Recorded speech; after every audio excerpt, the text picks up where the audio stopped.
Okay, here it comes. 1109.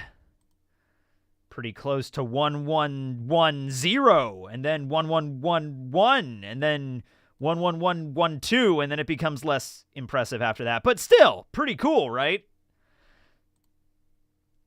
I just sometimes marvel at just the sheer volume of One Piece chapters that exist now.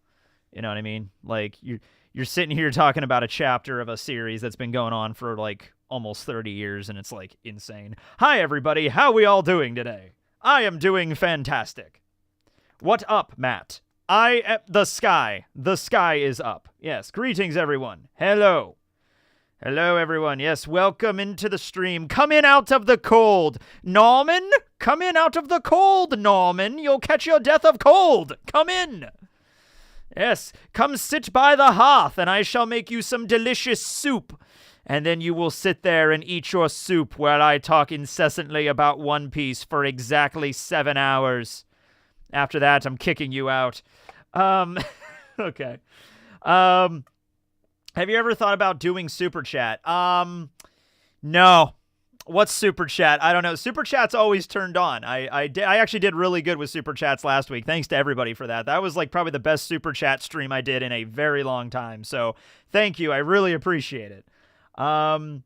With the sacred treasure, Saturn summons the fraud Osei. You know, we assume he's summoning the Gorosei, but we don't know about that. I don't know, man.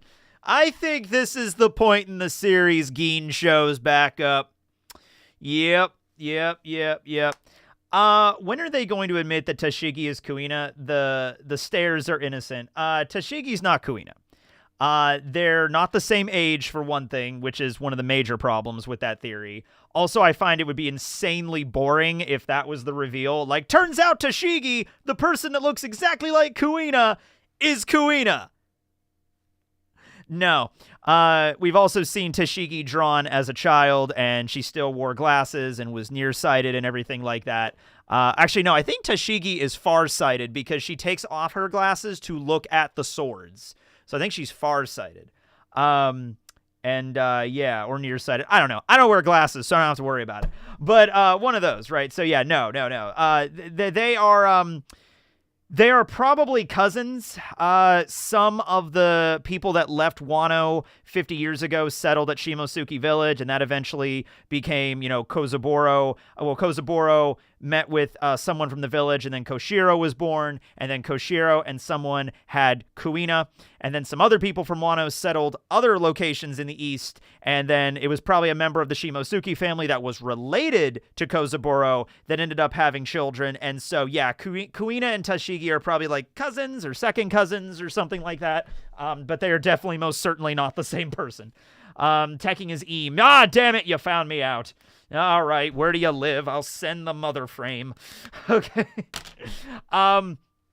Okay, so what are we talking about first here? Gorosei being summoned, let's talk about that. I said this, and I'm still kind of blown away by the fact all 5 of them are coming. That is insane to me. Like, you'd imagine, like, okay, Saturn's having a problem because he has to deal with Luffy, who has the power of the Sun God fruit, so it's like, holy shit. The other Gorosei are like, we gotta stop Vegapunk's transmission. This cannot, be relayed to the world. Saturn is busy. So it's like, you'd think, like, I don't know, 2 or 3 of them would be sufficient. But no, it's like, nope. That honestly, if nothing else, shows how much, I would say, not even the Gorosei, but how much Eam does not want this message to reach the world. And, I was watching the recent episode that just came out when we learn about Ohara, and it flashes back to, Robin and Saul and Olvia's flashback during Enies Lobby, and it shows, like, when Clover was talking about the Ancient Kingdom, it was almost like he was talking that the ancient weapons are a threat, sure, but even more so than the ancient weapons, the government does not want the people to know the name of the Ancient Kingdom and their ideology. It's more of like a fear of an ideology rather than a fear of actual, like, world-destroying super weapons, okay? So, did we get Eam's voice yet? Not in the anime. They have spoken in the manga, but not in the anime yet. We're probably gonna. It's still a few episodes off. We still have a ways off, several months until we get to that scene. Maybe like 2-3 months, maybe until we get to that. It's still a little while yet left. But I'm curious too. I'm curious how Eam is gonna sound in the anime. Even just like the voice actor or actress they get for Eam is going to be like interesting, because I feel like in that regard, Oda has to have some input on like how Eam is gonna sound. You know what I mean? Like, I don't think they're just gonna grab anybody. It's like, oh, Eam sounds like this, I'm a big tough guy. Like, I don't think that really works. But yeah. What do you think about Vegapunk's voice, Quasar? I think there was one extra Quasar in the episode than there was in the manga. I hope that this continues, because every time, an AI voice, well, I would rather have an actual person that's being paid, rather than AI, but I get what you mean. Like, the Uncanny Valley kind of area might be interesting for that. Like, a voice mod would probably be better. Instead of just an actual AI, like, just like, oh, we're just not going to cast this character, AI is going to do it. I'm like, yeah, no, let's not do that. But every time I say Quasar when I'm voicing, oh, gee shucks, Quasar, I always get at least a couple people that'll be like, Tekking, he's only said that fucking once. He said Quasar one time. That's not his catchphrase. And I'm like, yeah, I know, but I say it because it gets me into the voice. It's the way it goes. But yeah, Vegapunk intro in the anime was pretty cool, yeah. Road to 1 million subs. I mean, like, it's going to be a while until we hit 1 million subs. Don't worry about that, guys. It's fine. I'm good where I'm at now. It's fine. We'll worry about it. We'll tell you what, when we hit 900K, whenever that'll happen, when we hit 900, then I'll be like, all right, maybe we should start, like, road to 1 million. But, like, that's a ways off, so don't worry about it. Has Luffy surpassed the old generation of Yonko, and why is Zoro struggling? Well, the Zoro stan in me wants to say he's not struggling, he's just not going full power. And that's what I'll say, because I don't think he's going full power. He's not using all of his swords. He didn't use Ashura. He didn't use his strongest moves against Lucci yet, so, like, let's see Lucci tank a dead man's game like Kaido did, and then I'll be like, all right, let's see where this is going. Do you think this will be Sabaody Part 2 with a time skip training for the... I don't think there's going to be any other time skips. There's not going to be any other, like, let's wait around on Elbaf for a couple years and train. Like, I don't think we're going to see that again, no. Yeah, Oda doesn't really care about birthdays. That's the whole reason they basically do the calendar. And because every SBS, there's always a bunch of questions of, like, what is Usopp's birthday? What is Reiju's birthday? What is, like, every time there's a new character, what are the Vegapunk's different birthdays? What are the different satellites' birthdays? What are the Gorosei's birthdays? There's just always going to be one. So I think you just add to it now. Like, it's not even that big of a deal anymore. Why is Zoro wasting time? They don't have time to spare. Maybe it's like he doesn't want to use full power. And I'm just bullshitting at this point. I just want to let that know, because I know there's going to be people that are like, you seriously think that? It's just like, whatever. But the point is, like, maybe Zoro's like, yeah, I don't want to go full power on Lucci, because then he made me go full power, and that's not cool. I could beat Lucci with only 2 swords. And it's like, oh shit, he's a little bit tougher than I thought he was. Okay, well, I'm not using 3 swords, because then I'll have to, like, prove myself wrong, so fuck that. I'm beating you with 2, I don't care how much time we have to waste here. Maybe he's just really arrogant right now, I don't know. Maybe he's being very unreasonable. Vegapunk is setting up the Gorosei to have their true forms revealed to the world, yeah. Maybe that's the idea. Get all of the Gorosei on the island and then activate all the webcams at once. Oh, Saturn is summoning the fake Straw Hats. Oh yeah, definitely. The return of Damalo Black and Coco and Drip. And they all had names. Their names were all revealed. Hold on a minute. Let me pull up the fake Straw Hat names. Chocolat was Nami. I remember that. Chocolat. Manjaro was Zoro. Mount Bluetane was Usopp or Saga King. Nora Gitsune was the fake Chopper. Coco was fake Robin. And Turco was fake Frankie. And there was no fake Brook because they did not know Brook was a member of the crew at that point. Yeah. Yeah, that'll be the way it goes. Smile, you're on camera, Gorosei. You're on candid camera. R.I.P. Fake Robin. I don't know if Fake Robin died. She was taken by the government, but I don't think that proves that she's dead. Yeah. Yeah, they don't know if she's dead or not. Yeah. Did you notice that Robin was actually awake in the background? Oh, she was? I mean, that would be... I mean, it's been a long time at this point, so... Oh, yeah, she's way in the back... See, I can't even really tell in that panel. If it's the panel with Nami Usopp listening, and it's like, oh, that's Vegapunk, right? Where is it coming from? If that's the panel you're talking about, she is way in the background. I can't even tell if she's awake or not, honestly. Unless there's another shot of her later. I don't think there is. I'm not seeing one. Yeah, it's too far away for me to tell. Yeah, I don't know. Lafitte's been gone too long. He might be at Marijois. He might be someone getting the information on they were even being there right now.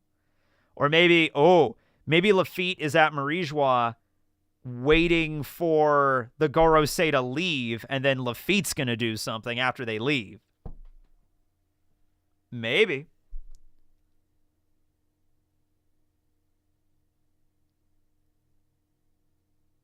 Can we talk about Whoop Slap's amazing glasses? I mean, sure. I mean, like, absolutely. I'm always down to talk about Whoop Slap. I'm always down to talk about a slap every now and then. Yeah, Whoop Slap's got goggles or glasses. I'm not sure. They don't have, like, handles. They don't have, like, I don't know what that part's called. What's that part of the arm of the glasses? I guess the arm of the glasses. Eyeglass arms, I guess. I don't know. I don't wear glasses. I don't know anything about eyeglass terminology. But, yeah, he doesn't seem to have those. It seems like they're just there on his face. Isn't summoning all of the Gorosei overkill? See, that's what I was thinking. But it's not really a matter of what the Gorosei think at this point. It might be Eam. Eam might be like, no, I'll go to the island, and I want you to fucking wipe out this whole Vegapunk bullshit. Will they run or will they fight? Would the Gorosei even allow anyone to escape? See, that's the thing. It's like, all 5 of them are going to be there. Like, how the hell do you even delay at that point? You know what I mean? Like, all 5 are there, and it's like, how the hell's Luffy and the Straw Hats going to get away? I mean, yeah, they got the Giants helping them out. I thought that was going to be good enough. But, like, dude, even all 5 Gorosei, like, I'm sorry. I don't think it's going to be as simple as Dory just showing up and then, like, oh, and then, like, hitting one of the Gorosei and then, like, run. You're like, I don't think it's going to be that easy. Unless there's oh yeah, giant robot. Yeah, we do have a giant robot, but shit, man, even with the that giant robot was moving very slow. That giant robot is like 1,000 years old and has been rotting in a junkyard for the last 2 centuries. I don't know how much that giant robot's really going to do. It can barely fucking move. It's like, creak, creak. Oh no, this extremely slow, shambling giant is coming after us. Yeah, I don't know how well that's going to help. The robot is not the 3rd weapon. I'm thinking the robot itself is probably not super rare. It's rare now, but like back during the Void Century, those things might have been a dime a dozen. There might have been like 1,000 of those things for all we know. Would you and Briggs do a One Piece card game series? We're on set 6 in 2 weeks. I haven't been paying attention to the One Piece card game recently. I haven't been keeping up with that much of it. I think I bought a couple of the packs of the last set, but that was it. But maybe, because I know he does a lot of streams and we play card games, so yeah. Do you think Morgan's... I should also ask him about doing the One Piece D&D card game. Do you think Morgan's being in his hybrid form is set... Well, he's not in his hybrid. He's in his regular form. Is setting up for something. Could we have already seen him, or will we have seen him? Yeah, it's possible. It's possible. So he's in his full Albatross form all the time. So we might have seen him in his, human form at some point and just never knew. It's totally feasible. It wouldn't be Attach, because Attach has been seen with, like, Attach was reporting to Morgan, and it turned out Attach was actually a secret agent. So, if Attach was Morgan, he would have, like, that basically been like a clone of him in the room. Like, wait a minute, you're not the real Attach, I'm the real Attach. Like, aha, I am a government agent, and that obviously wasn't the case.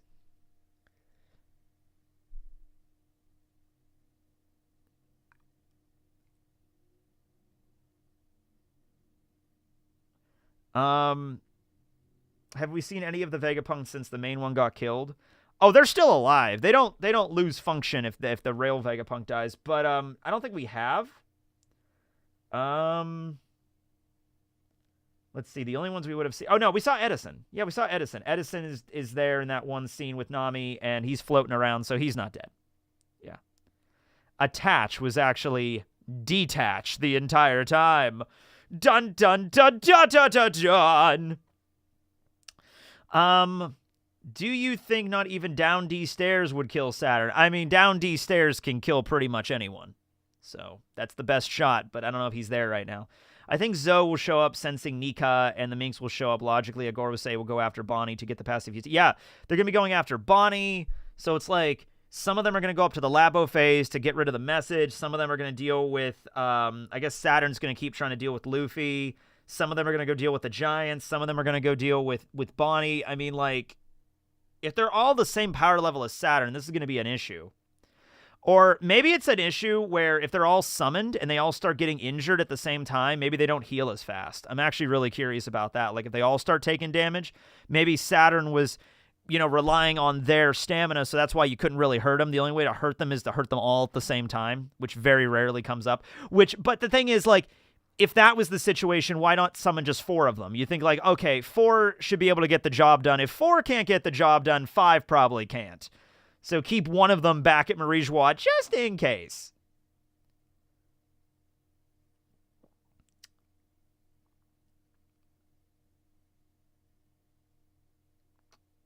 Yeah, they only care about the transmission. I think they would still care about Bonnie having control. But yeah, the transmission's definitely priority here. Oh, this live couldn't have been timed better. Well, I'm glad it is. I'm glad I could entertain you. Welcome back to the Teching 101 One Piece discussion hour. Today we will be discussing chapter 1109 of Oda's masterpiece, One Piece. In the last chapter, we had Vegapunk perishing and his message relaying to the world, and various techno jargon done by Shaka. It's truly a magical ability. And then we also see at the very end of the chapter, we see Gorosei Saturn summoning the 4 remaining Gorosei. This coming up on this half hour of One Piece discussion streams. Thank you for staying with us.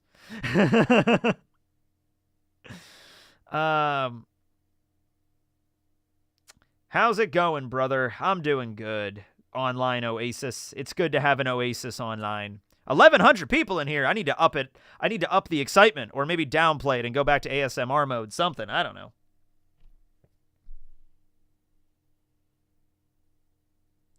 Teching's sexy voice. Oh, it's not my. This is not my sexy voice. My sexy voice is when I add a little bit of southern.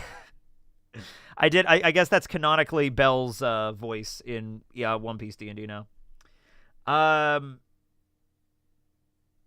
Bonnie used her power on the robot to turn it into a past self. That might work. That actually might work if the robot gets close enough and then she uses her power. That could actually do something. Yeah. That's actually a really cool idea.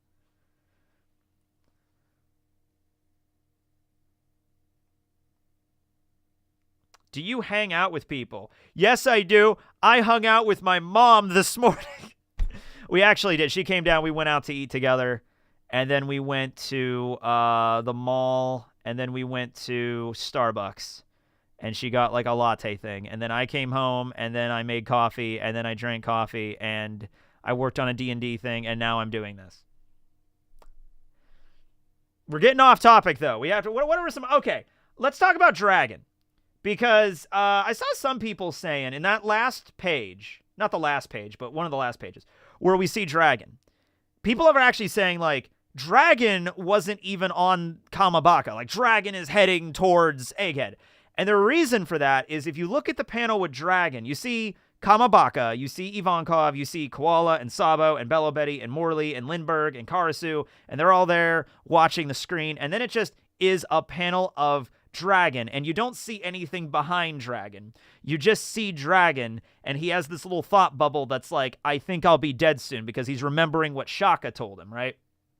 And then, right after Dragon, you see these 2 panels that have, like, speed lines attached to them. So people like to assume that's, like, that means Dragon is, like, on his way to Egghead.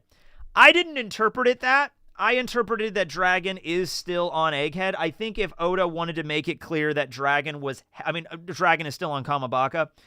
I feel like if Dragon was heading to Egghead, Oda would have made that very abundantly clear. It wouldn't have been something that would have been left up for debate or something. Like, maybe if you interpret it one way, he could be going there. But I didn't interpret it that way. I just interpreted it like Oda is like showing all over the world, like, here's Dressrosa, whoosh, here's Fuchsia, whoosh, here's Water 7, here's Kamabaka, and then it's transitioning back to Egghead for the finale of the chapter, and that's what those little transition panels were for. I didn't interpret it as Dragon flying there. You can always count on Dragon to not show up. He is the ultimate deadbeat dad in this series. He won't see his son even if it kills him. Nah, look, here's the deal with Dragon. And there's been some jokes about Dragon as of late. Like, why didn't Dragon go to try to save Ginny when she was captured at Marijois? Why is Dragon not heading to Egghead right now to deal with this? This is the way I'm interpreting it, okay? Dragon is the head of an entire revolution, okay? He has been building up this revolution for something like 20 to 30 years. 25 to 30 years is when he started it. This has required a lot of planning. This has required a lot of logistics, and he has a plan.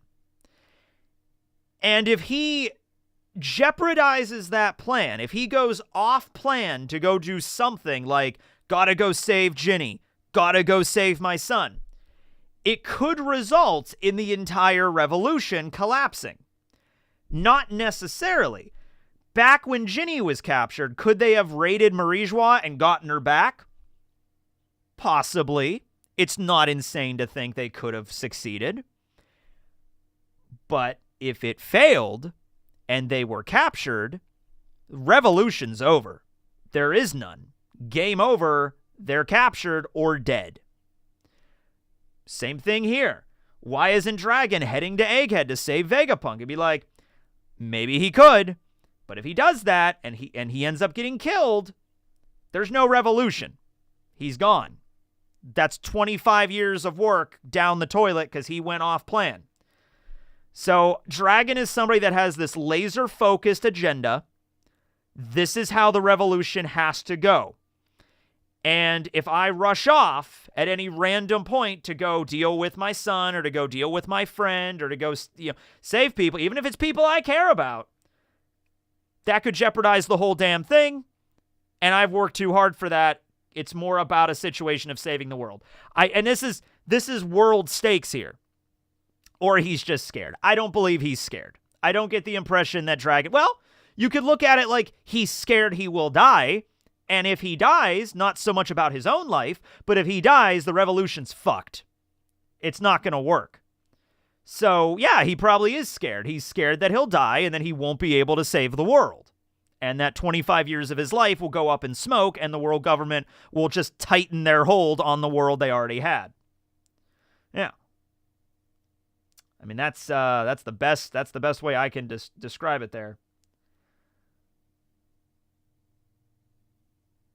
Dragon is not flexible. That could also be a weakness, too.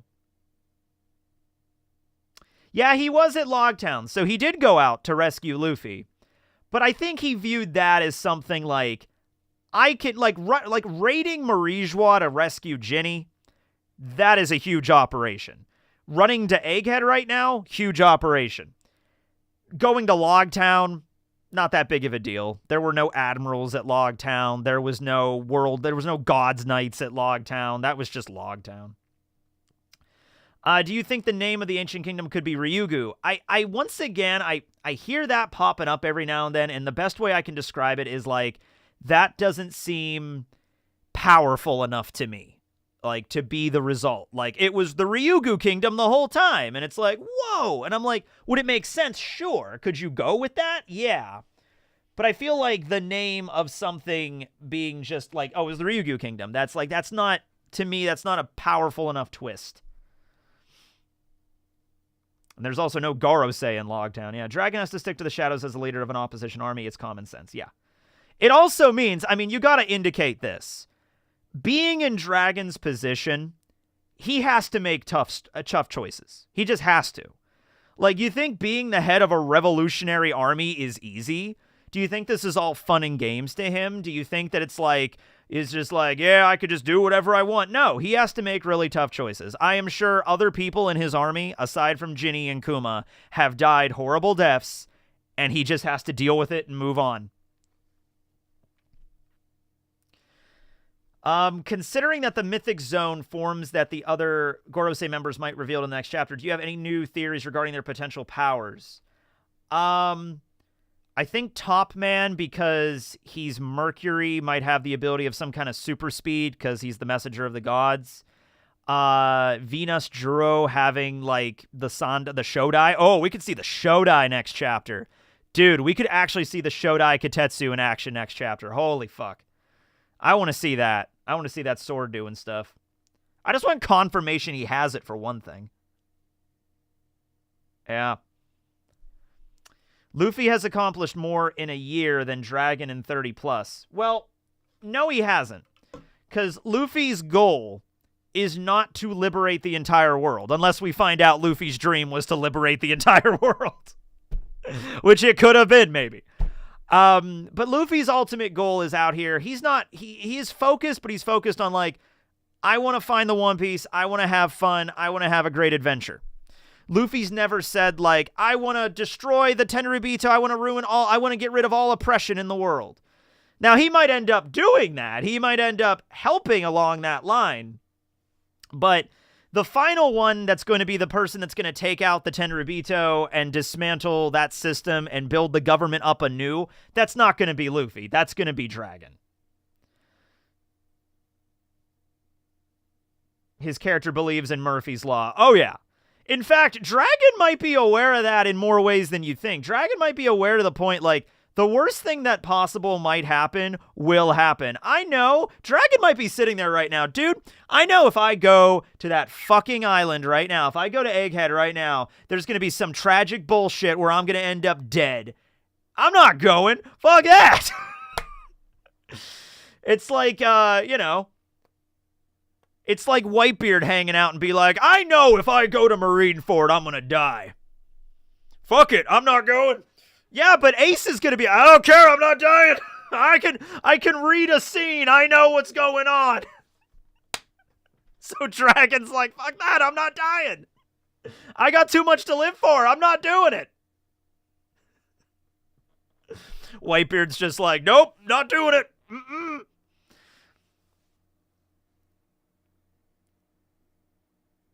Have we seen possible instances of telepathy before the Gorosei? They've never been... The only time they've been separate is when we saw Saturn at God Valley, but I don't think we ever saw him using telepathy there. But other than that, they've always been in the same room, so there was no need for it. Top Man, please pass the Skittles.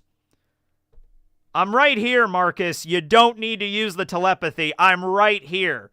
Here's the Skittles. Thank you. I mean, if you could use telepathy with your friends, why wouldn't you? You know, you're just hanging out and just like, hey man, go grab me a slice of pizza. I'm right here. You could just ask me. Yeah, I don't want to move my lips. It's like, all right, fair. Will you make a deep dive video on Vegapunk, his morality, life, and perhaps contradictions as a character? Egghead is stacked with themes. Oh, yeah. I usually wait until a little bit after the arc to talk about that kind of stuff. There's actually some stuff involving Wano that I want to make videos about as well, but, you know, we talked about Wano for a long time. So a lot of those videos are kind of on the backside of things.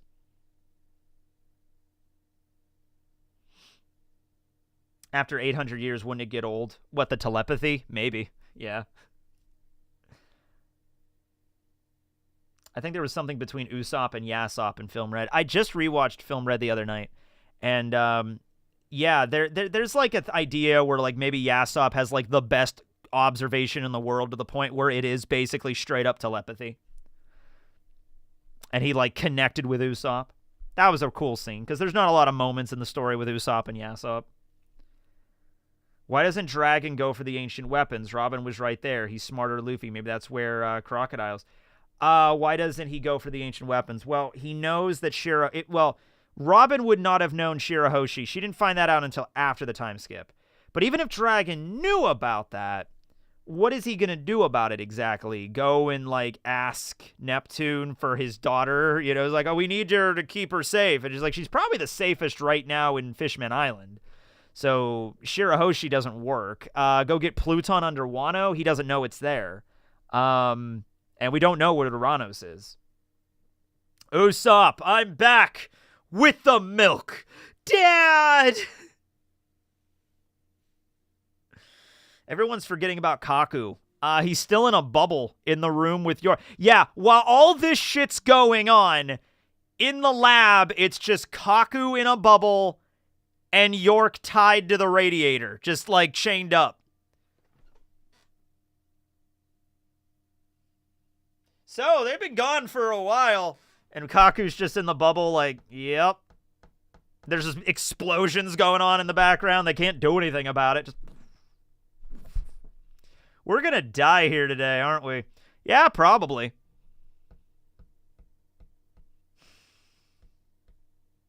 So, I hear you're a giraffe. Yep, sure am.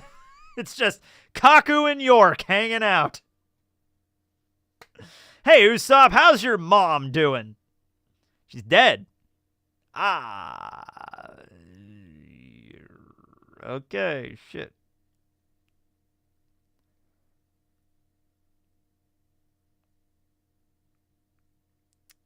Kaku is the safest right now. I mean, yeah. 1,400 people. 1,500 according to my end. Holy crap. So many people. So many people.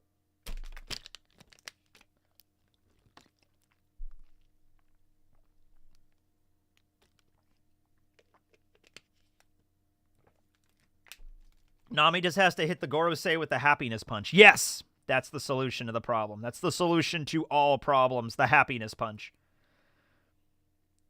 Yeah, I think Oda will remember that Kaku's there. If not, he forgets and he's dead. He died off screen. The Gorosei are part Den Den Mushi. That's how they can do telepathy. I don't think you need to do, like... I saw some theories about, like, they have Den Den Mushi on them. They can communicate. It's fine. You know, they're magical old men that don't age. You might as well throw telepathy on top of everything else, you know?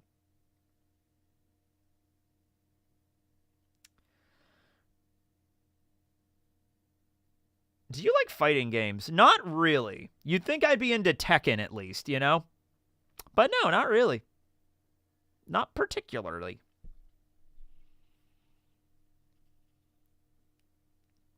I love your old Dollar General story. It was Dollar Tree, you fool. Dollar Tree. What happened to Stussy? She got stabbed. She got finger gunned by Lucci. And was put down. I don't know if, not put down like killed, but like she was being, you know, I guess looked after by Chopper. She might be in the same floating device as Robin is or something. I don't know. Do you still work at Dollar Tree? Wow, wouldn't that be crazy if I still did, right? Here we are in the future, and I'm still working at Dollar Tree. No, I quit 5 years ago now, which is crazy. I quit at the end of 2018. Dollar Tree. You got it. No, I no longer work at Dollar Place. Yeah, I don't know if Dory and Broggy will die. But, like, what are they going to do against the Gorosei? Like, it'd be cool to see, like, Dory taking out his sword or Broggy take his axe out and just cut one of the Gorosei in half and then they just paste themselves back together. That'd be fucking cool to see. We might actually see that, yeah.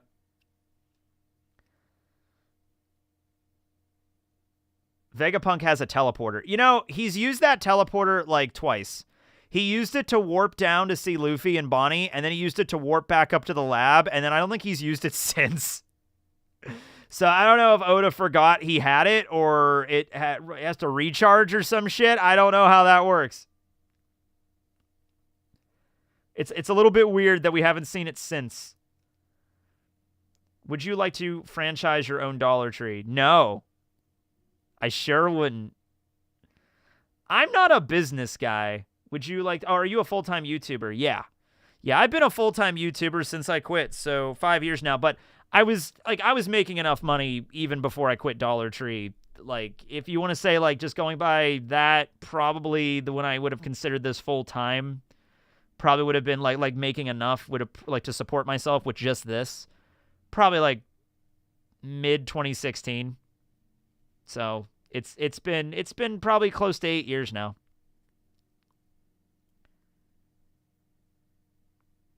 Brooke and Lilith are still ice skating right now. Yes, and they're having a lovely time, and do not ruin this for them. They're having an amazing time right now. Where did Barry's dad go? He went back to Vegas. He went to Vegas. Are you just going to quit like MatPat? You know, I was talking to my mom and my, actually, not my mom and dad at the same time. That would be awkward. But I was talking to my parents, like, at both times. I was talking about my mom today about this, and my dad earlier this week. Because the idea with YouTube is now people are getting to the point where they can just retire at, like, I think MatPat was, like, 37, 38 years old. So people are straight up retiring and just cashing out at, like, before they're 40. And I'm like, oh, wow, that'd be cool. You know, I'm going to keep doing this as long as I have fun doing it, which I've been doing it for 15, 16 years now. So it hasn't happened yet, which means I'll probably keep doing it in perpetuity. But yeah, it is fascinating to think that Tomska, too. Tomska also retired. YouTube retirement. Interesting thing. Retiring before 40 is insane. Yeah. I never thought I would find myself in it. Now obviously they have, like, several orders of magnitude more subscribers and income than I do, but, like, still the idea that I'm in a similar profession, as, like, I can probably retire, like, if we're just going by having enough to sustain me for the rest of my life, I don't think I'll have to do this until I'm 65 or beyond. Yeah, it's 60. Retirement age is 65 here in the States. It might be different other places. Teching forever.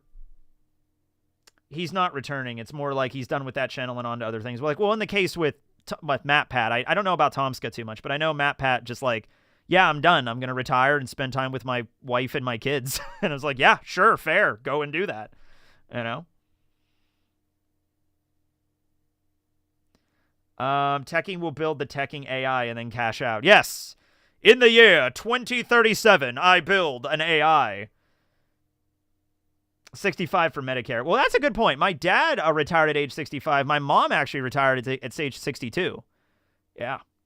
And we actually had to go through a whole thing. I don't know why we're talking about Medicare now. This is not interesting. But, yeah, my mom and my dad are both retired now. Yeah.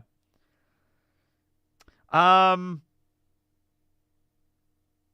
could Saturn just boomerang back? Because he's got a... If it's not a devil fruit, which it might not be, it might just be, like, an actual demon power. But regardless, it's a power that's in the same category as Luffy's. Luffy's is Toon Force and, like, smacking people around and doing wacky, crazy cartoon shenanigans.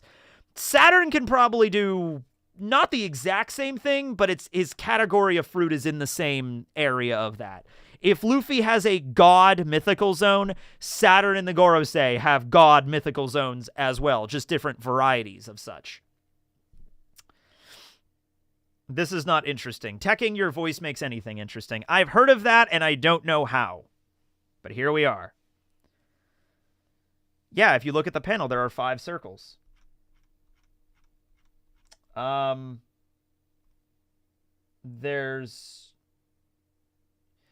one that's kind of behind him. But I'm not sure. That might just be part of the circle that already exists. I'm pretty sure there's just 4. Plus him. You see one there, but that could just be the extension of the one hiding in the foreground. I'm pretty sure there's just 4. Can we get a Kai SBS anytime soon? I should do that, yeah. We should do Kai SBS. Maybe we could do it here. Yeah, maybe not right now. Not this moment. Don't send me questions yet. We're still talking about the chapter now. But, like, maybe at the end of this, like, how long are we going? Like 40 minutes in?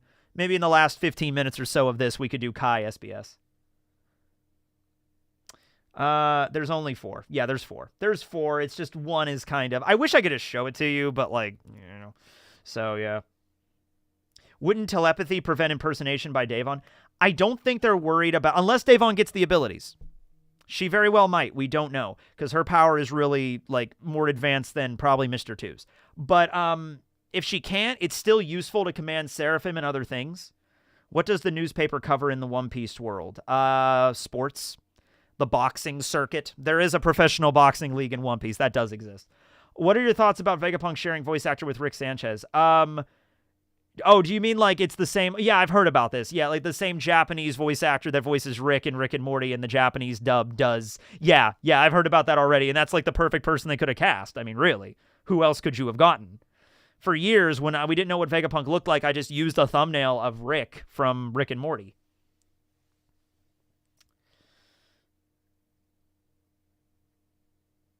If Saturn is not summoning the other Gorosei, but the Holy Knights instead, Luffy... I don't think they're summoning the Holy Knights. I mean, he specifically says... Actually, let me go look at the Viz translation, because I haven't read the official yet. Greetings from Brazil. I'd like to know what you think Luffy will deal with the immortal surgery. Maybe he'd need Law to do something in order to remove that surgery, sacrificing himself to do that. Hold on a minute. Do you think Luffy... Oh, no, I don't really buy the logic that Law is going to, like, sacrifice himself to give Luffy the immortal surgery. Not to say that Law might not do it, but I don't think he'll do it on Luffy. Opinion of Morgan being in the panel and Rox's crew. So Morgan was the one that reported on the God Valley incident 38 years ago. He would have been 15 years old according to the actual date. Now, the age that was given. Now, Oda could always retcon that because, like, Caesar's age was given as 40 for a while, and then he changed it to 55 later because it just didn't make sense with the Mads backstory. So it's very possible that Morgan's real age might be like 65, and then it'll be a little bit different. But he was I think he was like a teenage kid that was like, just an up-and-coming journalist, and he's just ended up being the one that reported on God Valley, and that's kind of the thing that punched his ticket, that got him his empire. You know, that kind of started the journalism, that kind of started the World Economic Times 38 years ago, if we're just going by the logic that we have now. Okay, any plans for a panel at Anime Expo? Okay, so we were talking about this on the One Piece D&D stream we did on Rustage's channel. So Rustage has a lot of stuff coming up here, so he's not sure if he can... I mean, like, it's a thing with, like, a travel thing. Like, if he came to LA, then he'd have to stay in the U.S. for, like, 2 months because there's another thing he's going to. Or he'd have to go back to London and then back here. So we're thinking about doing MCM London, which is May 24th, I think, to the 26th. Is it just one weekend? Hold on a second. London MCM. Yeah, it's the 24th to 26th, which is in London itself. So I might be going to London in May. I don't really know. I'm able to do that, but it's really up to Rustage. Obviously can do it, but it's really up to everybody if it works. Spooky and Briggs and Noble, if we can all get together at London, I would love to. I've never been to Europe. I've never been outside the US. So that's going to be really fucking cool if I get to go to London and I get to see you know, all of England. My family is Scottish, so and there's actually a castle called Crawford Castle that's up in Scotland. So if I'm already over there, I'd like to see Stonehenge. Like, if I'm already over there, I might as well go see my family's ancestral castle. That's kind of fucking cool, you know? But yeah, I don't know yet. Nothing's really in stone yet. But let me go read this chapter here. Okay, let me read the official. Okay, here we go. Okay. There's no time, Saturn. Vegapunk must not given license to speak. I'll make the summons. And then they say good. And that's it. So, there are 4 circles. I guess it doesn't necessarily have to be the Gorosei. But also, if they're connected to the point where they can communicate telepathically, it might be a deal where they can only summon each other. They can't summon... You know what I mean? They can't summon anybody they want. Like, I will summon, I gate in Akainu. You know, it's like, you can't do that. I think it's just connected to them. Nothing set in Stonehenge.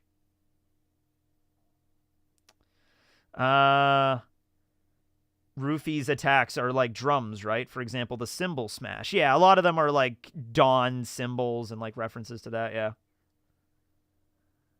It could be the Yonkoks. We're waiting for the Yonkoks. I'm going to do a whole video on the Yonkoks. I actually need to get art commissioned of the Yonkoks. We're gonna make okay. What are the designs of the Yon Cooks? Because I'm probably gonna contact somebody to draw them. I'm gonna commission some artwork and use them in the thumbnail. Now we already know what Komakov looks like, so this is Komakov right here. I'll pull him up. What am I doing here? Here we SBS 108. All right, yeah. Here's Komakov. All right, Komakov looks like this. All right. The Yon Cooks are pulling up. Oh, damn straight. Okay, so he is Winter Cuisine Komakov, which of course means there's spring, summer, and fall. So one of them has to be a sexy lady. like we've already made concessions on that. One of them has to be the sexy lady. So who's going to be the sexy lady? Spring, summer, or fall? Zeph's teacher from that one filler episode. That would be great if it was one of them. If it was him, yeah.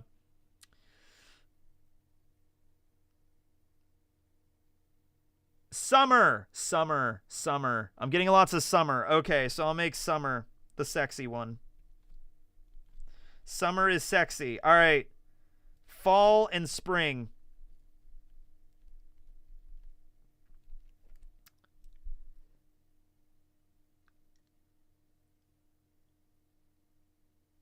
Summer lady.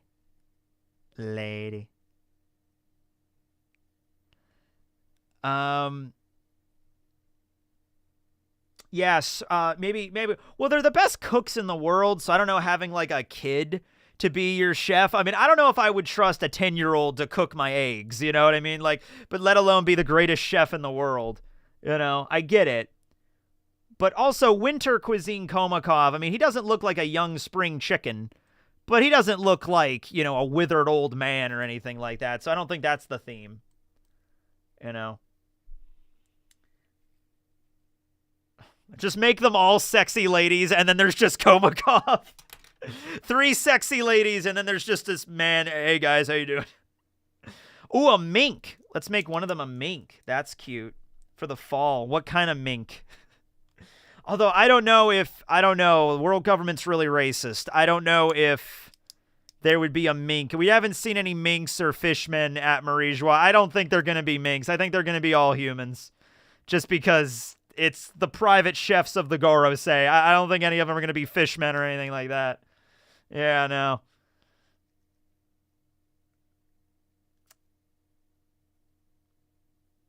Food transcends racism. I think you're underestimating how racist the world government really is, though. You know, like, these are the Gorosei, too. I mean, they are really, really racist, you know? Sending support from Slovakia. Who do you think will win? I mean, who do you think will fight Kuzan and Blackbeard versus the Straw Hats fight? Would Kuzan... Maybe there's something that's going to involve Kuzan that'll get resolved before then? But if not, Robin would probably be the one that makes the most sense. It pretty much has to be Robin. There's really no one else that makes sense to fight Kuzan. Luffy obviously fights Blackbeard. Zoro obviously fights Shiryu. Usopp obviously fights Van Augur. Katarina Devon is a serial killer that specifically targets beautiful women. She's going to fight Nami. Vasco, Avalo, they're kind of up in the air. Sanwan, like, I could see Sanwan fighting Jinbei or Frankie. Chopper has to fight Doc Q, because, you know, obviously Doctor and an animal, and it's Stronger who's also there.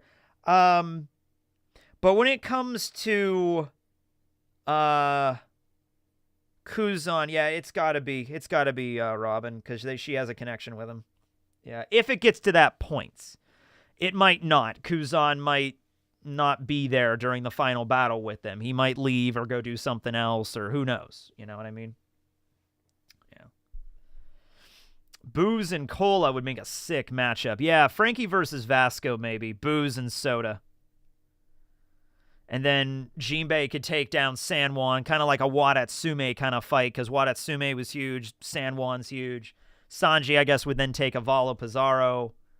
Lafitte, I guess, Brook. Brook and Lafitte I could see fighting. Yeah, because they're both very lanky individuals that use a cane and kind of, Lafitte is an expert of tap dance, and Brook is an expert in music. So it's like, it's time for us to fight, Lafitte. And he's like, bring it on, skeleton man. And then Brook just starts playing the violin like,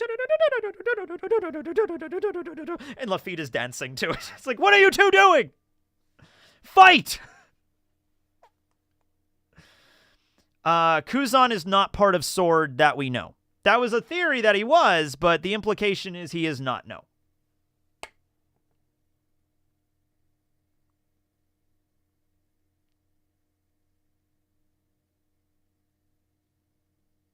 He could die, too, yeah. Oh, yeah, I forgot Burgess. Who's left? Wait a minute. I'm forgetting a Straw Hat here, I think. Am I?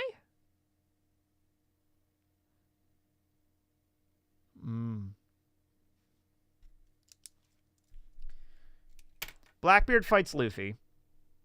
Zoro fights Shiryu. Nami fights Katarina Devon. Usopp fights Van Augur. Sanji fights, let's say, Avalo Pizarro. Chopper fights Doc Q and Stronger. Robin fights Kuzan. Frankie deals with Vasco Shot. Brook takes out Lafitte.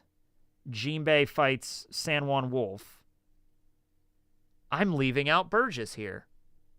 Because there's 11 of the... Because the Blackbeard crew has 11 members. Because Teach is the Commodore, he's the Admiral, and then there's 10 Titanic captains.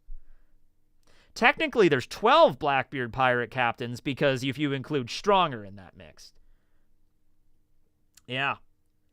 So I guess we are going to need another, we're going to need somebody else here. We are going to need somebody else because the numbers aren't adding up here. The numbers aren't connecting. Yamato, Vivi, Kuma, Bonnie, Gin, Gaimon, the Southbird. The Southbird has a family. I'm not going to pull that guy back into the thick of it, all right? He deserved his retirement. He's got a family now. Hold on a minute. Any chance of Yamato leaving Wano and they get the end of the cover story? Very likely. Very likely that might happen with Yamato.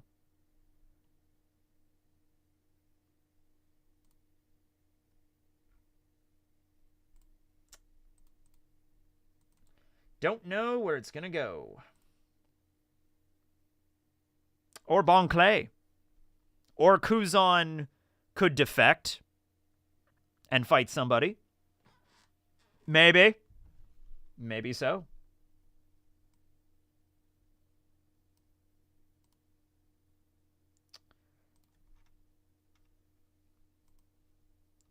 One moment here. There we go. All right.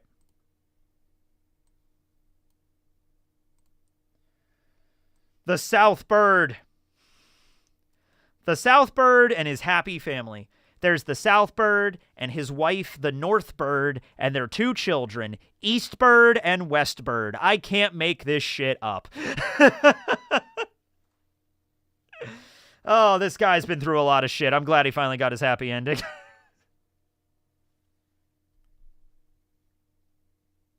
Yeah, I don't think it'll be Bonnie. Yeah.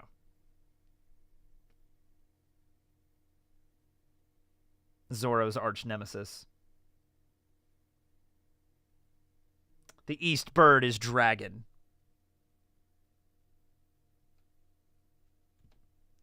Gotta be. Oda, the Directional Birds family.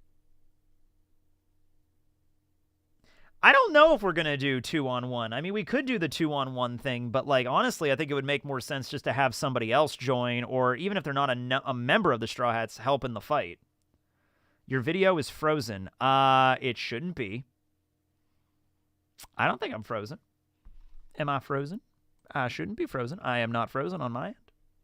Sorry. Might want to refresh your stream. Vivi is the only right answer. I mean, yeah. I mean, I think it would make the most sense because Vivi's already been established, you know what I mean? Instead of getting a whole new crew member. Because also, it would be like, if we get a brand new crew member, then it's like, all right, we're not going to really have a lot of time with them because we're entering the final saga now, you know what I mean? Like, we meet someone brand new at Elbaf, like Loki joins. There's like, what, huh? So it would make the most sense to be a character that's already been introduced, and Vivi is the one that makes the most sense.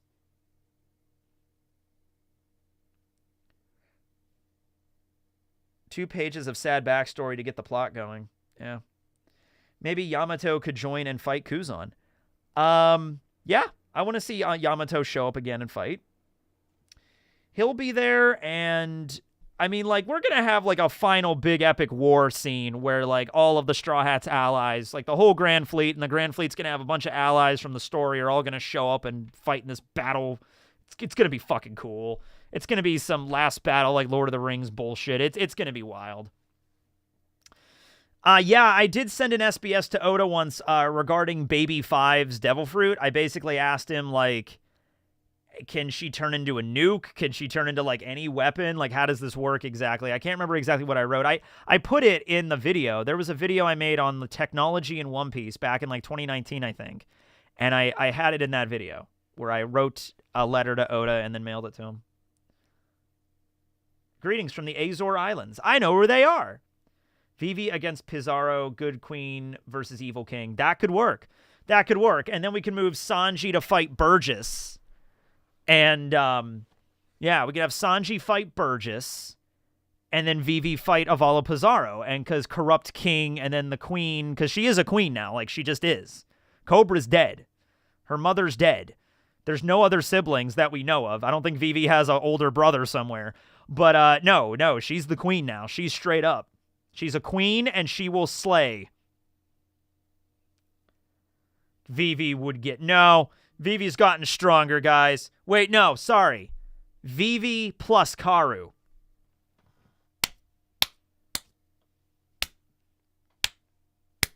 Now that you've factored a duck into the equation, there's no way she's losing.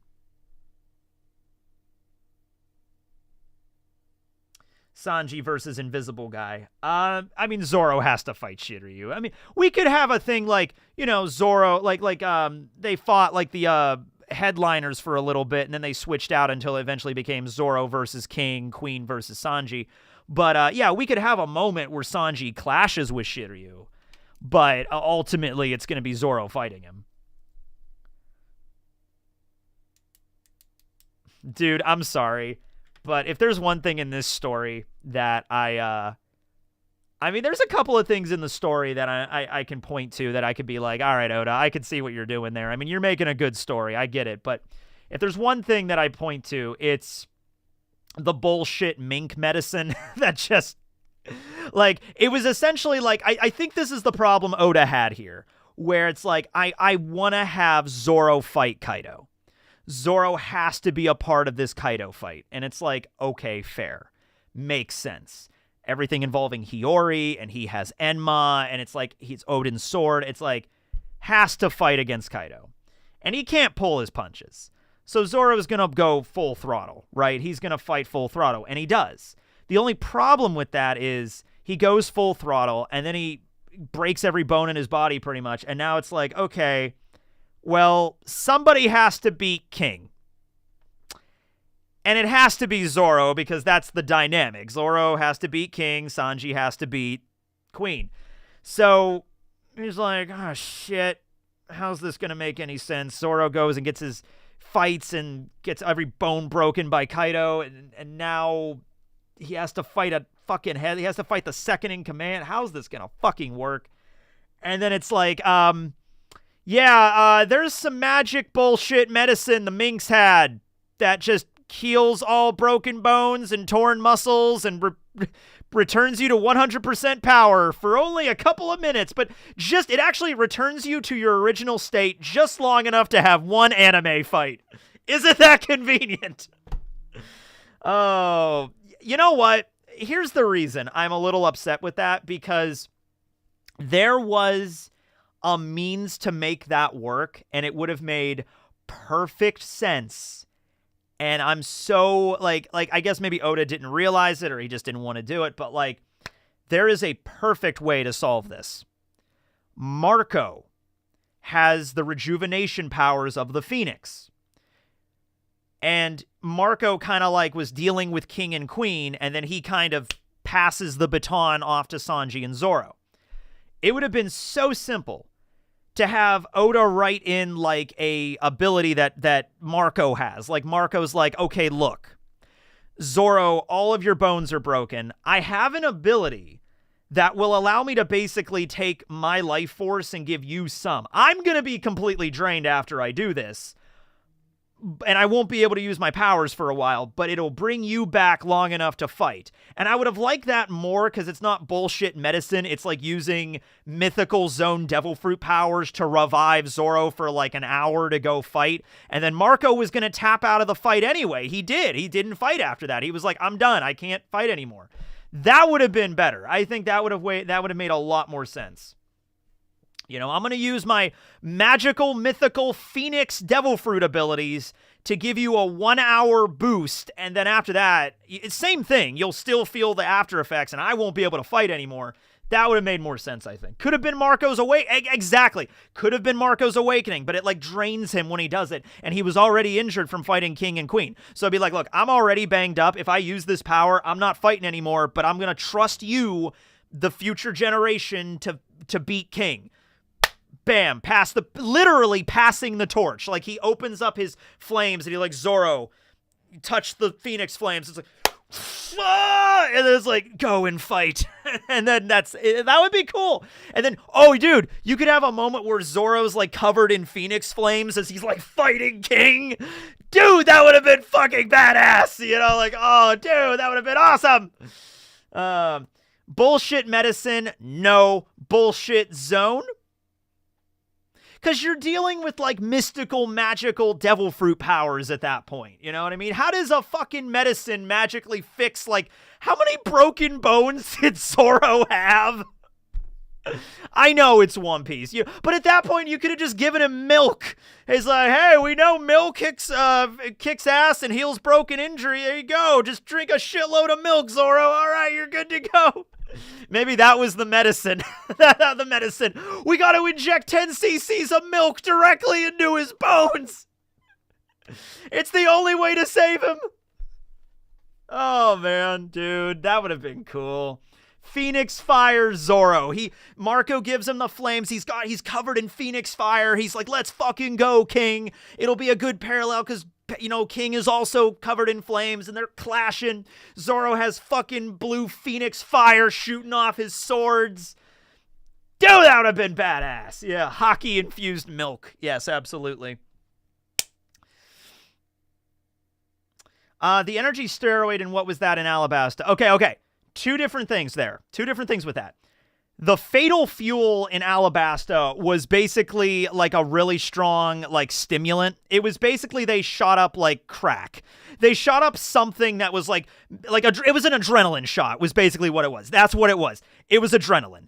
Really potent, like, time for us to fight. And they like overdosed on adrenaline, like, yeah, let's fucking go. And then Crocodile kicks their ass, right? Okay, so sure. That was like just a drug, all right? Then you have the energy steroid, which was in the Tamate Bako, which is in and of itself like some weird magical thing, okay? What was in the Tamate Bako was, I don't think the pills were in the Tamate box. There was something that came out of the Tamate Bako, and then Zio, who was a chemist, was able to synthesize the energy steroid out of the stuff they found in the Tamate box. That's how that worked. They were drugs, but different kinds of drugs. One was adrenaline, one was a steroid. Yeah. Adrenochrome. Yeah. Yeah, I remember that. Good point on remembering the fatal fuel. Nobody remembers the fatal fuel. It was used like one time and it didn't do anything. Or hero water. It was also referred to as the hero water. Hero water, or fatal fuel, is a special liquid available in the Kingdom of Alabasta. The hero water gives whoever drinks it superhuman strength. The drinkers can be easily recognized by seeing strange markings on their arms and veins. However, any individual would die within 5 minutes after consumption, ultimately making it a desperate last resort. Yeah, it's basically you're ODing on adrenaline. That's basically what it is. That's why Ancient Kingdom can only carve the story of poneglyphs, and it is forbidden to say the name directly. That's why Roger laughed on Laugh Tale reading their story. Exactly. I'm waiting for it. I'm waiting for the name of the Ancient Kingdom to be like Pirate-topia or something, or Kaizokonia or something. It's like, wait a minute. You mean the pirates used to be the good guys? And that'll break every single preconception that people in the world had. Like, wait a minute. Pirates used to be the good guys, and then the government were the bad guys? No! That's why, yeah. If Zoro keeps stalling Lucci next chapter, his reputation will never recover. Yeah, a lot of people are hating on Zoro right now. They're like, Zoro, why are you having trouble with Lucci right now, man? Come on, Zoro. Come on, man. We believe in you, Zoro. Sensory Phoenix, and the Phoenix stuff would have been double cool. I just think it was an opportunity. I thought it was right there. I thought it was easy to pass the torch with Marco off to Zoro. I thought for sure that's what it was going to be. You know? We even saw Marco using the Phoenix Fire on the Sphinx earlier before Wano started. Like, he's like, yeah, when I use my flames on other people, the effect only lasts like 24 hours. So maybe you could condense that to like heal all injuries for like 1 hour. What's your spice tolerance? I don't really have... I mean, like, I like jalapeno stuff. I can do that, no problem. Habanero stuff is too spicy for me, so maybe a slightly more hotter than a jalapeno, but not much more than that. I'm not one of those crazy people that like, yeah, give me pepper X. Oh yeah, that's so good. I hear taking like a pepper of that caliber, of that level of the Scoville unit, that basically is like adrenaline getting pumped into your fucking heart at that point, yeah.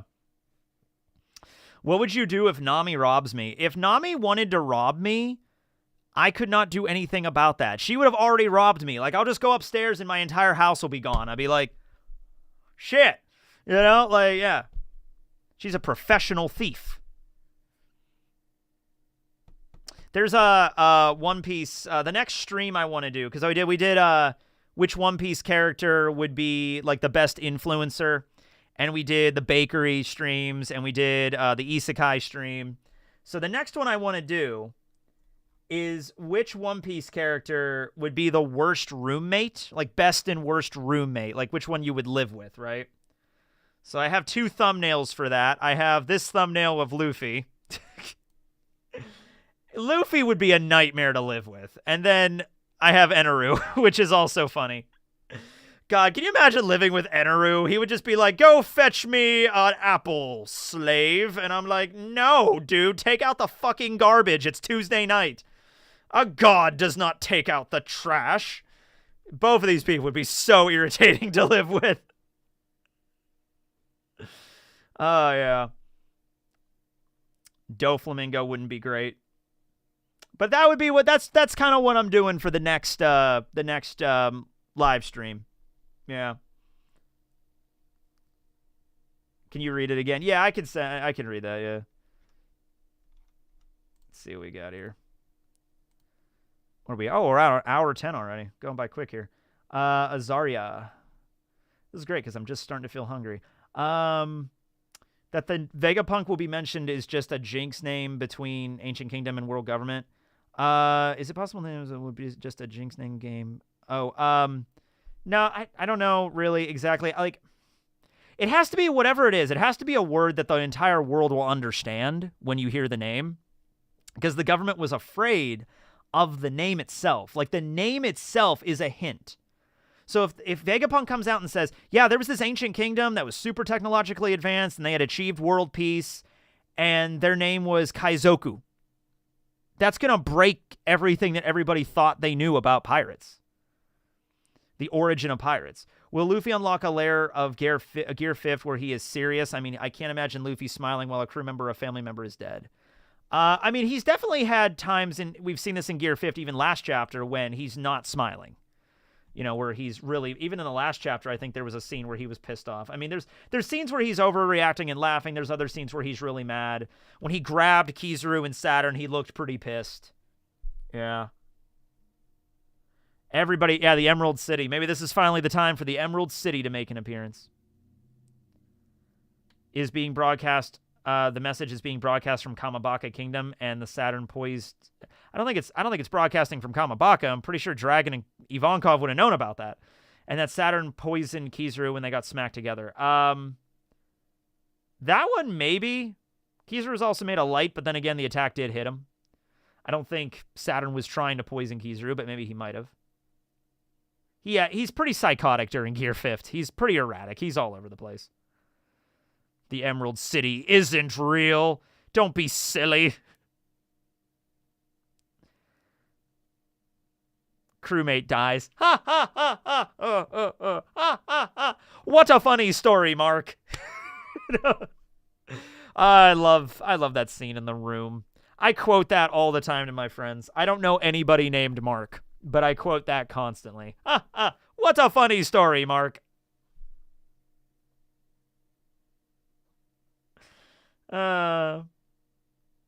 Sword in the Stone on Elbaf. Like a Camelot kind of thing, like a Sir Arthur. Ooh, that'd be cool.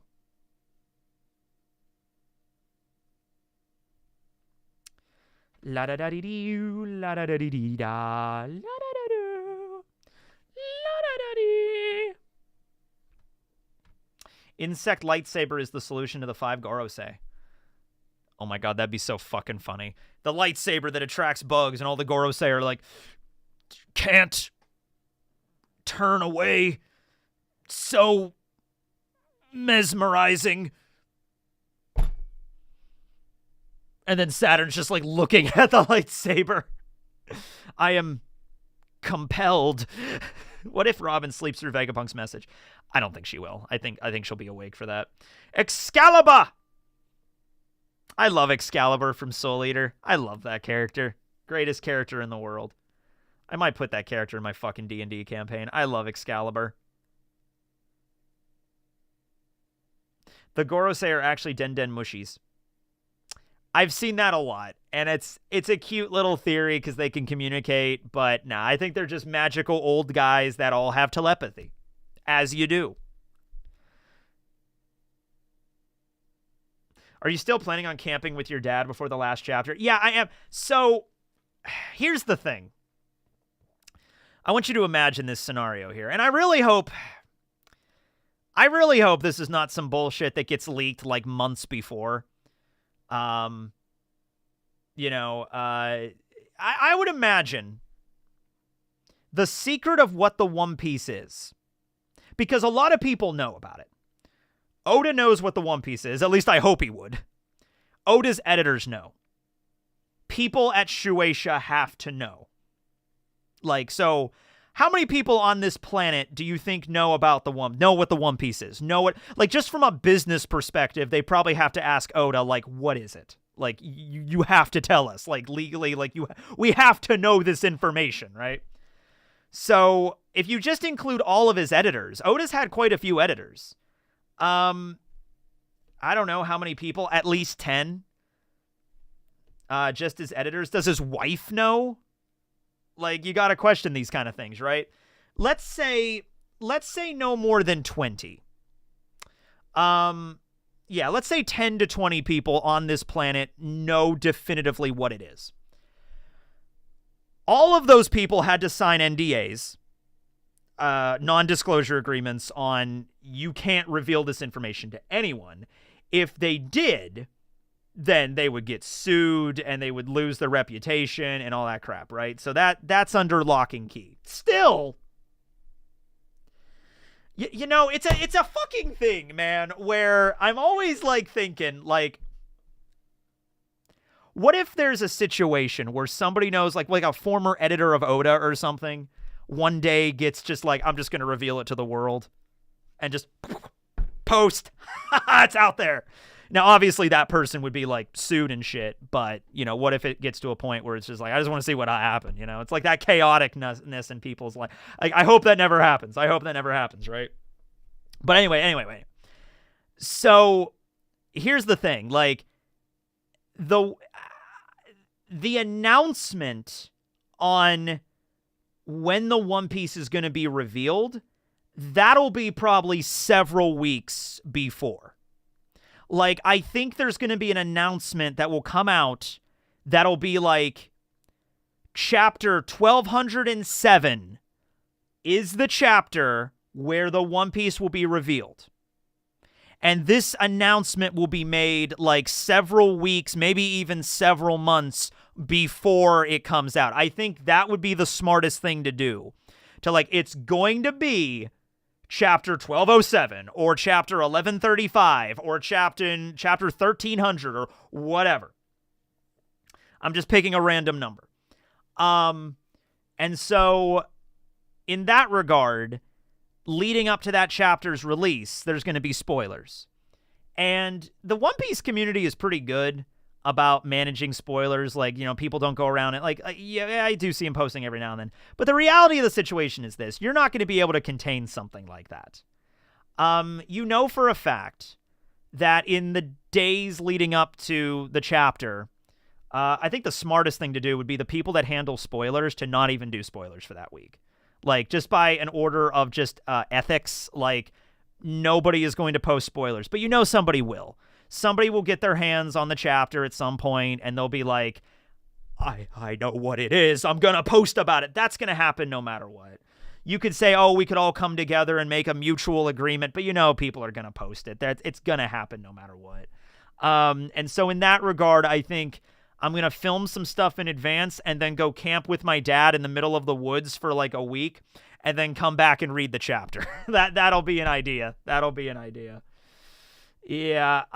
It's the kind of thing that like people have been waiting for this for almost 30 years. All it takes is one person. Exactly. And here's something else I was thinking about. Like, I'm trying to figure out the best way. Like, if you found out what the One Piece was before the chapter came out, before the official release, you could be the first fucking person to make a YouTube video about that. You see where it comes from, that oh, I have it.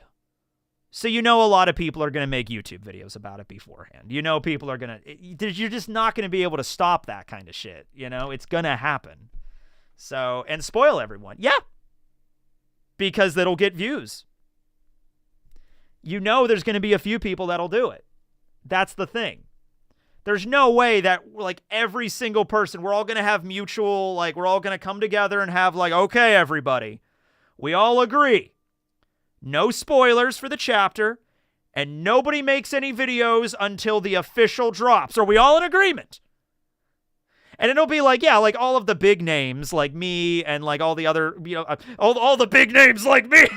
Like all the prominent YouTubers will be like, yeah, that sounds good. Let's all agree. Let's all shake hands for that. But you know, there'll be some random people that like, oh, I'm going to do it then. I was like, yeah, so you know how it'll go.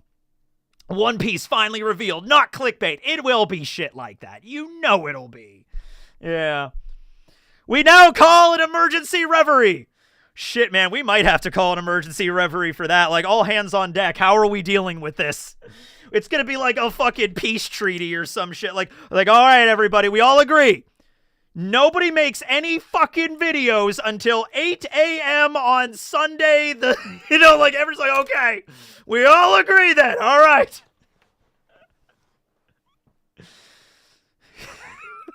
God. I'm laughing, but like it might have to be that serious. Like, guys, all right, we have to assemble. It's like the Class S meeting. And hold on a minute. Hold on a second. Let me cue up the theme. Actually, I think I have that on my computer, honestly. Hold on a second.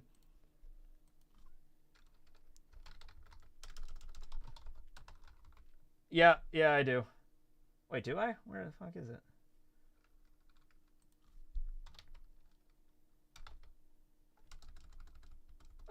Wait. I know it's on my phone.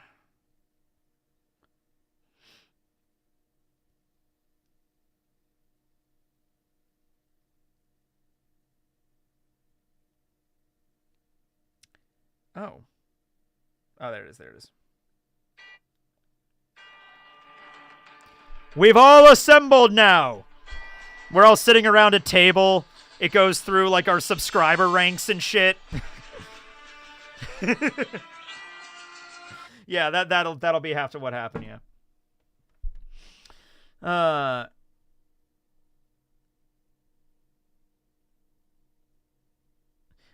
There was a story that one of the former editors told about.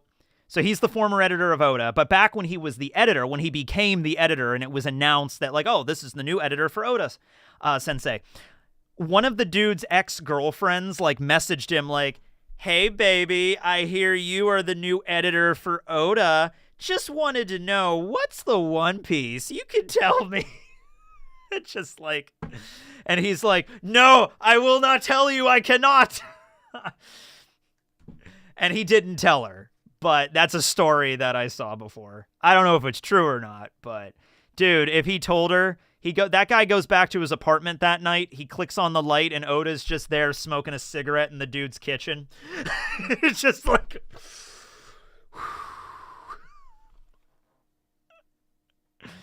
Hi from Scotland. Actually, I live near Crawford Castle before the end of the story. The Strats still need buffs. What would they be? Usopp hammer returns. Usopp gets the Mjolnir. He gets the true hammer. I've actually seen some fan art of that. Like Usopp gets the big hammer. Yeah. But yeah, you're from Scotland. Cool. Yeah. I want to visit Crawford Castle at some point. My grandfather researched a lot about it. He was way more into my family history than I am, but yeah. Liam did a video on all the different editors. Yeah, I remember. I think that's probably where I heard. Maybe that's where I heard that story, but that's where I heard about all the different editors. Yeah.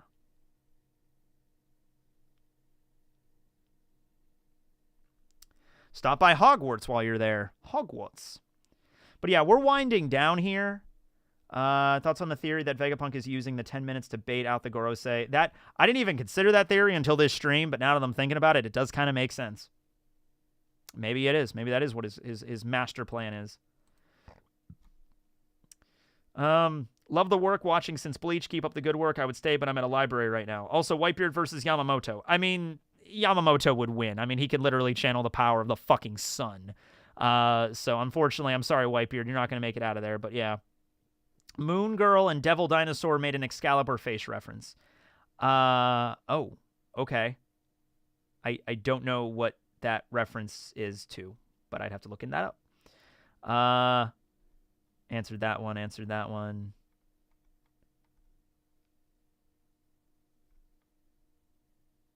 Yeah, I think I got all these. Tekking, if you were in a cooking contest against the Young Cooks, what dish would you make to defeat them? The best thing that I can cook that I'm pretty confident in my ability to cook well is this chicken parmesan.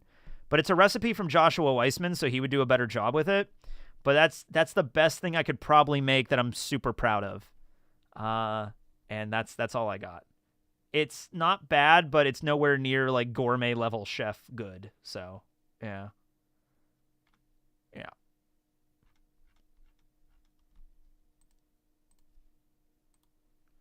Chicken tendies. My ultimate dish. Cereal.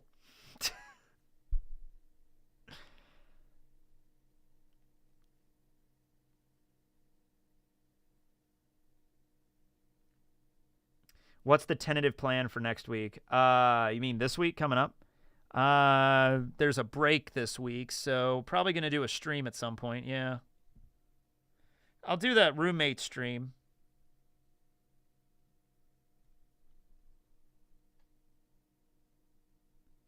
What about your characters running a barbecue stand? That would be Frankie, because Frankie loves hamburgers and barbecuing. Rolls up with the microwave from Spy Kids. Nothing personal, kid. Yeah, that was a cool microwave. I remember Spy Kids. I watched Spy Kids a couple years ago. I was in Vermont, and I was with like a couple of friends of the family because they have a ski shop up there, and we were skiing. And I was in a hotel room, and they had a bunch of kids, and they were in there, and we were all like watching like TV, and Spy Kids was on, and I'm like, oh man, I haven't watched this since I was like 8. So I'm watching Spy Kids, and I'm like, well, first of all, the special effects do not hold up at all. the acting is like, it's something that, like way cheesier than what you would have thought, growing up. I mean, when you're a kid, you don't really think about it, but I'm sitting there watching it and I'm like, yeah, all right. I guess, watching it again as an adult, you're like, yeah, this is cheesy, but okay. I could at least, I wasn't sitting there like, how did I enjoy this as a kid? Like, no, I'm like, yeah, no, I understand why. Yeah, I understand why I watch this. Yeah. So I was supposed to have, I remember this. I was supposed to have my own room because there were like 2 families and they had like a bunch of kids. All right. So there were like 3 kids. So they had like a shared hotel room, like 2 hotel rooms with like the door in between so you can kind of walk between. I was supposed to have my own room. They messed it up and I didn't get my own room. So I had to sleep, with like the whole families and everything like that. So I had my own bed, but like other than that, like, there was like a bunch of kids running around and stuff. And, they were, there was one point where I had my laptop and they were being like really loud. And I'm like, okay, well, I have, if you ever played the game Peggle, Peggle is like, it's a game I used to play. It's a puzzle game that I used to play back in high school. And it's like Plinko from Price is Right, if you've ever seen that game, where you knock the little ball into the little thing. So it's like a little game, and I have like a touchscreen laptop. So I'm just like, oh, here, you want to play a game? And they're like, yeah. And they all jump on the bed and they all start playing Peggle. And I'm like, okay, good. That distracts them for a little while. So, I could go over here and work on a video or something like that. But that was so, because I was just like, hey, you want to play Peggle? Okay, yeah, you go over there and do that. Peggle was fire, dude. Yeah. Yeah, Shark Boy and Lava Girl came out when I was like getting old to the point where I was probably like 11 or 12 when Shark Boy and Lava Girl came out. I was getting to the point where I'm noticing how bad the green screen effects are. And I'm like, I'm not into that. It's so funny. I did not know this until years later because I'm not a huge fan of the Twilight movies. But Taylor Lautner, I think it's Taylor Lautner, right, that plays Jacob in Twilight, was Shark Boy. I didn't know that because I never really liked Shark Boy and Lava Girl, and I never really liked Twilight. But it was like years and years later after Twilight came out, I found out about that. I'm like, oh, okay. Huh.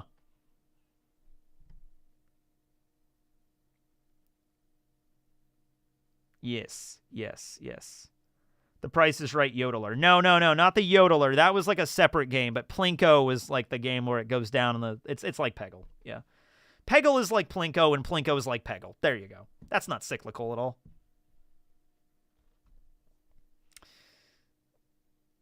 So scary. I love the yodeler, though. Yodelay-day-doo, lodo, yodelay-day-hoo.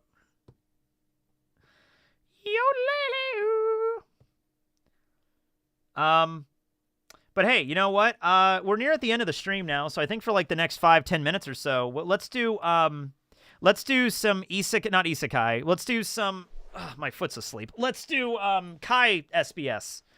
What are some burning questions you want to learn about Kai, the fisherman from the hit Twitch series One Piece D&D Marines? Yes, I'm still reading Record of Ragnarok. I haven't checked if the new chapter's out. I have to go check that. In fact, it probably is, but I have to go see that. Yeah.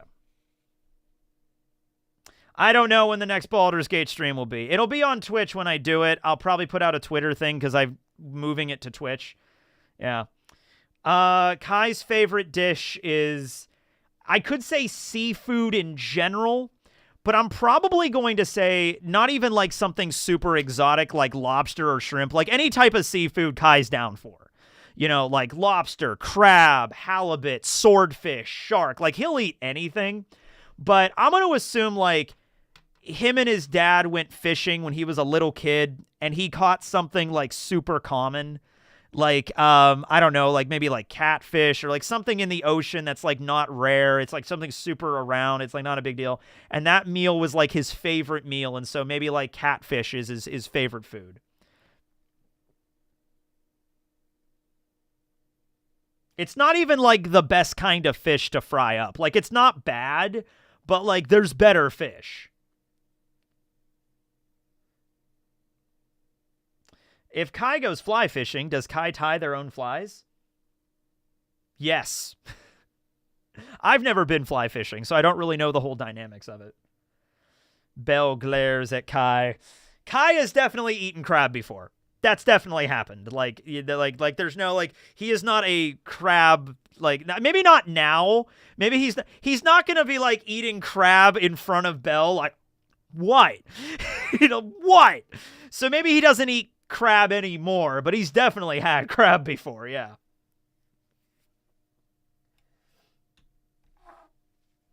What's Kai's last name? That will be revealed later. It's probably just going to be Tsunami, because I revealed in the last one that, in the last episode, if you didn't see it, so the story of Kai's family is that the legendary fisherman Mako Tsunami is purportedly, like, Kai's ancestor. He's kind of like a mythological figure, so they don't know if he's real or not. But, like, that's the story that's been passed down through his family, and people are named Mako occasionally in Kai's family. Like, it's not like every single male that's born is named Mako, but the name pops up quite a few times in his family line. So, Mako was the name of his grandfather, and Kai's parents are named, his dad is named Kenji, his mom is named Myra, and his uncle is Jiro. Yeah. Does Kai crunch or swallow his ice? This is something very important. I'm going to say he crushes it. He crushes it, yeah. Does Kai have a brother or sister? No, he's an only child. Yeah. Kai's changes to date with Joy. Yeah, I mean, Kai definitely is enamored with Joy. And Kai is the kind of guy that, like, he joined the Marines because he thought, like, this is cool, I'm going to join the Marines. And now, from his perspective, he's like, I have a girl back home. Her name's Joy. Like, it's going to be something like that, yeah. What if Kai's last name is Title? It is not. Belle can crush the ice for Kai. I like that, yeah.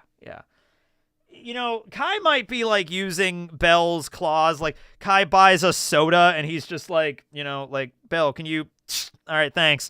Like, thank you, and just do that. Why so many questions about Kai? Because we're doing Kai's SBS. This is the end of the stream. You came here near the end. Does Kai take his fried eggs? Kai likes his eggs scrambled. If Kai met William, what would he think of his personality? Kai, on the surface, would probably, like, first meeting William, he'd probably think William is really cool. Like, man, this guy's the coolest ever. But then you find out that, like, he's a pirate, and he's murdered old people, and he has a lot of blood of people on his hands, and he doesn't seem to give a shit.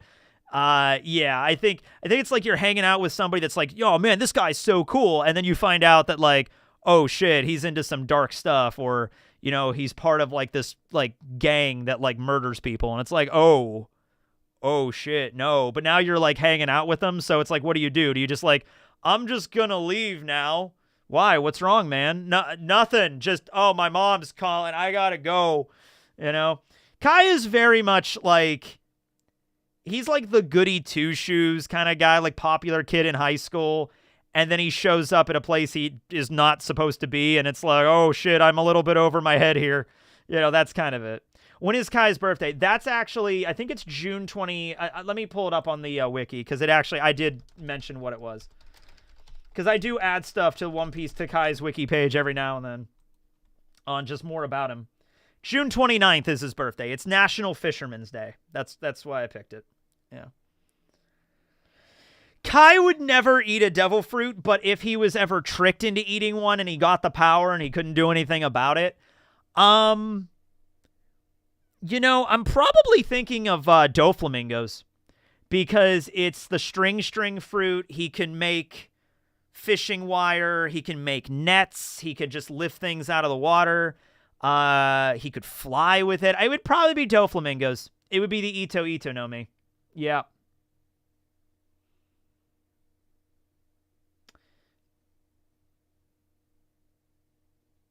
I mean, One Piece is not ending soon. It's not ending, like, within the next year or two. But there's still going to be One Piece content even after it ends. Like, there's still going to be an anime. There's 2 animes coming. The other anime will be out at that point. Live action will be out. There might be sequel mangas, prequel mangas, side stories, all that bullshit. Yeah. His fishing career would be over. Well, that's why I picked the Ito Ito no Mi, because if he could no longer swim, he could still fish using the strings. So he could still fish. In fact, he honestly would probably be a better fisherman if he had the string fruit.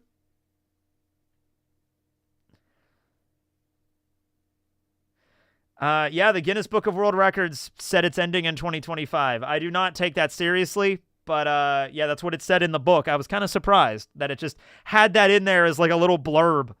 Yeah. Kai's thoughts of the last episode. You know, a lot of people are like, you know, what's going to happen with the whole Kai and Damien, and then there's Yokon and like the whole situation. Like, people are thinking at some point Kai and Yokon are just going to leave the Marines and we're just going to have to roll up new characters. See, the thing is with Marines is it's a much more morally centered, like just by the nature of it, it's a morally centered campaign. When we were pirates, we were pirates. It's very much a D&D campaign. Not a lot of people play D&D like you're part of the Marines or you're part of an army, like the regular army, you know, stuff like that, where there's like a rigid social order. I mean, I'm sure there's games for that, but I don't hear about them very often, you know, because people like to be a little chaotic, and you can't be as chaotic in the Marines because then you'll just get like court-martialed or shit. So I think that's part of the fun that comes from this game, though, because we get into arguments with one another now. Yeah. Would Kai drink pineapple juice? So there's a list of, well, okay, if you tricked him into saying this isn't pineapples, this is carrot juice or some bullshit, he'd be like, okay, glug, glug, glug. But the thing is, Kai does not know about every fruit in the world. So there's actually, I put a list up here, because there's been multiple times where Kai is like, I'm okay with eating cucumbers. Cucumbers are fruit. Kai does not consider them a fruit, though. He doesn't actually think of them like that. So it's okay for him. But so far, the fruits that Kai acknowledges as actual fruits are cherries, apples, bananas, pineapples, oranges, lemons, limes, and grapes. Those are the ones that he like, because he came from a very small island also. So, like, he knows what grapes are. He knows what apples and oranges and bananas are. But does he know what a fucking dragon? Well, dragon fruit has fruit in the name. But does he know that, like, pumpkins are classified as fruit? Fuck no. He didn't go to school. Maybe he went to, like, a small little, like, homeschool kind of situation. But, like, that's it, yeah. What is his desire? To be the greatest fisherman in the world. To get the 7 mighty fisherman tools of Mako. What is the name of Kai's island? You know, that's a good question. He is from the south. He is from the South Blue. Small fishing village. I don't want it to just be like, fishing. I want to pick something that actually sounds cool. He also has like a Japanese motif. So maybe it could be like, Oda loves to name things after puns and shit, so I kind of like to do that.